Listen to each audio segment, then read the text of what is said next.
மார்னிங்கே திவ்யாவும் கனியும் சமைச்சிட்டு இருக்காங்க.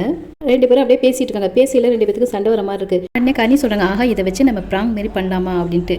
உடனே திவ்யாவும் சரி ஓகே அப்படின்னு சொல்றாங்க. உடனே திவ்யா சொல்கிறாங்க, இப்போ இன்னும் யாருமே வரலையே, யாராச்சும் வந்தால் தான் நம்ம சண்டை போடுற மாரி ஆக்ட் பண்ணலாம் அப்படிங்கிறாங்க. சரி அப்படின்னு பார்த்தா அமித் அங்கேருந்து வராரு. அமித் வரவும் இவங்க 2 பேரும் ஸ்டார்ட் பண்ணலாமான்னு 2 பேரும் பேசிக்கிறாங்க.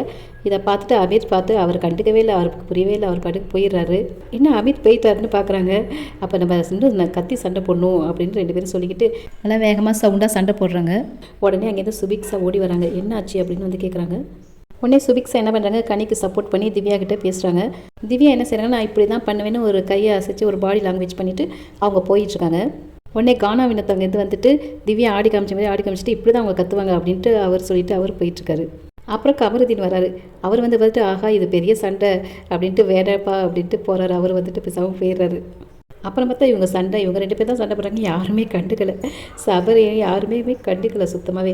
உடனே கனி சொல்கிறாங்க, ச்சே உங்கள் கூட சண்டை போட்டு நான் ஒரு ஃப்ளாப்பான ஒரு ப்ராங்க் பண்ணி மொக்க வாங்கிட்டேன் அப்படின்னு சொல்கிறாங்க. திவ்யாவும் சொல்கிறாங்க, ச்சே செம்ம ஃப்ளாப்பான ப்ராங்க அப்படின்னு சொல்லிட்டு இருக்காங்க. இப்போ திவ்யா சொல்கிறாங்க, பாரு அம்மா இப்போ வருவாங்க சாப்பிட, அவங்களுக்காக சமையலாம் குக் பண்ணி வச்சுருக்காங்க. பிக் பாஸ் வந்துட்டு பாருவோட அம்மாவை கன்ஃபெக்ஷன் ரூமுக்கு கூப்பிட்றாங்க. இந்த வீட்டை பற்றி என்ன நினைக்கிறீங்கன்னு கேட்குறாங்க. அவங்களும் எல்லாத்தையும் சொல்கிறாங்க. துணிவை சக்தி பாட்டை பாட சொல்கிறாங்க. பாரு அம்மாவும் அழகாக பாடி காமிச்சிட்டு போயிடுறாங்க. மறந்துடாமல் சேனலை சப்ஸ்கிரைப் பண்ணிக்கோங்க. தேங்க்ஸ் ஃபார் வாட்சிங்.